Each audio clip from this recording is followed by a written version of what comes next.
Hello, fellow movie fans and Harry Potter lovers. I'm Javin, and I love to discuss, rank, and just talk about movies. So, if that's something you're interested in, definitely consider hitting that subscribe button. And as you know from the thumbnail and the title, I'm going to be ranking all 10 films in the Wizarding world. And a little backstory on this: I'm not the biggest reader into all the books. I've read a majority of them though, and I've seen all the movies obviously going into this. So, yeah, let's get right into the ranking. Alright, to the surprise of nobody, at number 10 I have Fantastic Beasts: The Crimes of Grindelwald, and plain out, this movie wasn't very good. The movie did have some potential to be an okay film, but the messy story with too many plots didn't work, and it left the film with a lot of unanswered questions in the end. One positive from the film was the acting though, and Johnny Depp's performance in particular stood out. Besides that, this was definitely the worst movie in the Wizarding World collection of films. Coming in at number 9, which could be a bit controversial, is Harry Potter and the Chamber of Secrets.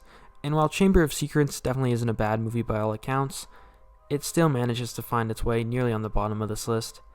But the movie does manage to continue the fun the first film has and build upon the world building, as well as keeping the amazing score by John Williams.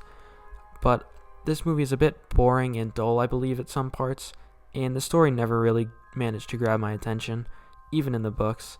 I did really enjoy the introduction of Dobby though, and the scene at the beginning with Ron and Harry getting to Hogwarts in the flying car is super fun and will always be one of my favorite scenes throughout the franchise.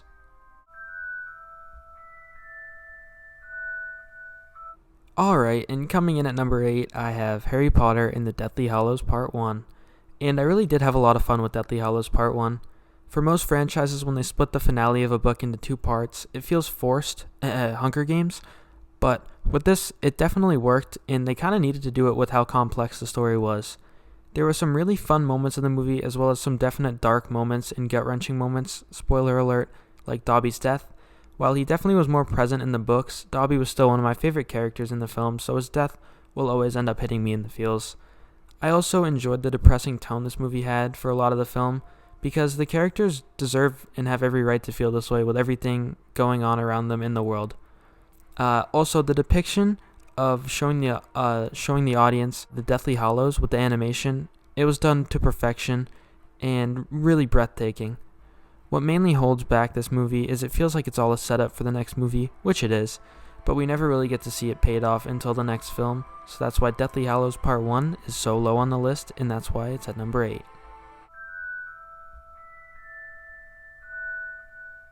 Coming in at number 7, I have Harry Potter and the Half-Blood Prince. And Half-Blood Prince is one of the best shot and most stylistic movies in the entire franchise. There's a lot of things in the movie I really end up enjoying, like the entire first act as a whole, as well as Harry and Dumbledore meeting Slughorn in London, and the Death Eaters invading the real world was super cool and visually well done. I also enjoyed seeing the potion book, and the plot that heavily surrounded that I did really enjoy. Half-Blood Prince lost me at some points because it tried to balance such a dark tone and also stay as one of those cutesy little lighthearted films in the series. It also left a bad taste with, I feel, a poor reflection of the book. There's a scene in the deleted scenes of the movie that was also one of my favorite scenes from the book, which happened right before Harry and Dumbledore go to the Emerald Potion, and Harry asked Dumbledore if he was worried or nervous before going in, and Dumbledore replied with, "No, Harry, I'm with you," or something along those lines, and I think it would have really helped both those characters and been a really critical scene to develop their relationship. Also, the Ginny character in the movies is very underwhelming compared to her counterpart in the books. I did, however, think that the death of Dumbledore was shot beautifully, as well as executed pretty well, and this movie has gotten better over time for me. The dull colors, some boring moments, the lack of Ron, Hermione, and Draco Malfoy throughout the film really held this film down for me.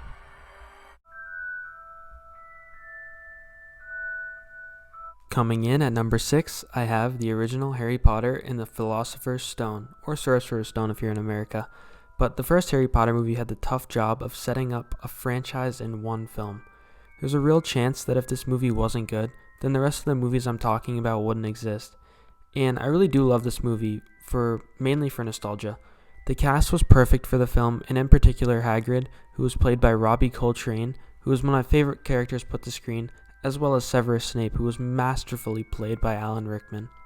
The movie did a great job of putting the book to screen, and I also think it had some incredible world building, which is definitely its strongest feature. The film also introduced us to one of the most iconic and influential scores of all time, composed by John Williams. The main flaw with the movie is, however, its villain, and in my opinion, he was boring and uninteresting. But besides that, I really do enjoy the first movie in this franchise.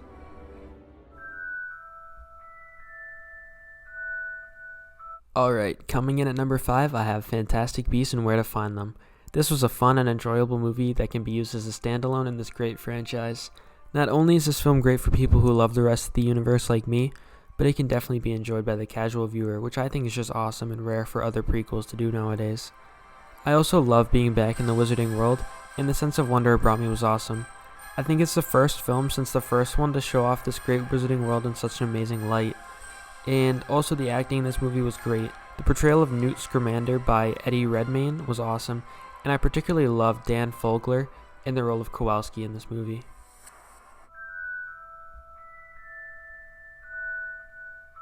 Coming in at number 4, which could be a bit controversial because this movie's either at the top of some people's lists or the bottom, is Harry Potter and the Order of the Phoenix. And this book was never one of my favorites, but I think they really did a good job personally with the movie, and even better than the book. You can't talk about this movie without bringing up Umbridge. She was such an amazing villain, in which I genuinely hated her, and was so happy when she got her comeuppance.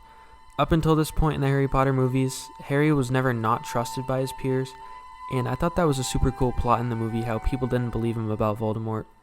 Dumbledore's army was also super well done, and super cool, I thought. The final fight with Voldemort and Dumbledore is also done perfectly with little to no score, and all amazing sound design. This movie is one of the most enjoyable and rewatchable movies in the franchise for me, and that's why I have Harry Potter and the Order of the Phoenix at number 4.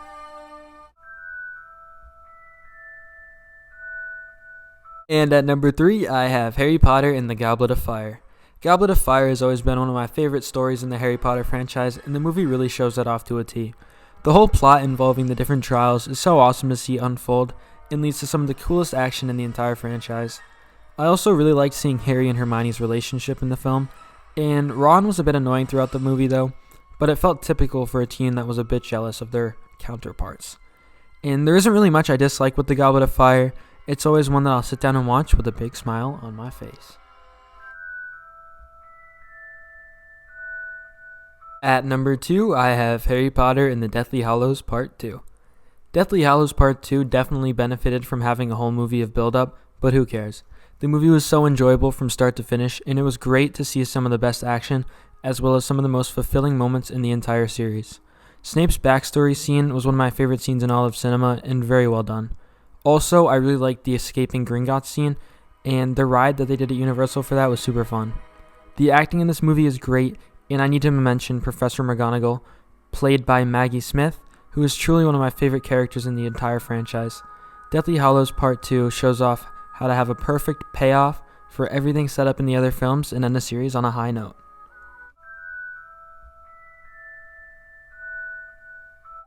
Finally, at number 1, in the mecca of all the Harry Potter movies in my opinion, I have Harry Potter and the Prisoner of Azkaban. Easily my favorite film in the entire franchise. Alfonso Cuarón had some of the most compelling and beautiful direction in all of movies. Just forget the series, like in general here. There are multiple times during the movie where the direction this man uses puts me in awe of his work.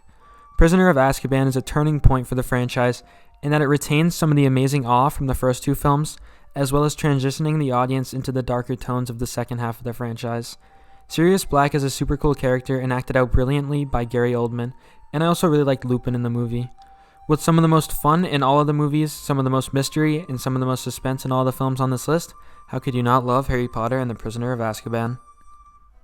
Alright, hopefully you guys all liked the video, and if you did, definitely consider hitting that subscribe button like I mentioned earlier and like the video. You guys do have homework after the video though, I hate to do that, but comment your ranking down below, and yeah, I'll see you all in another video. Peace.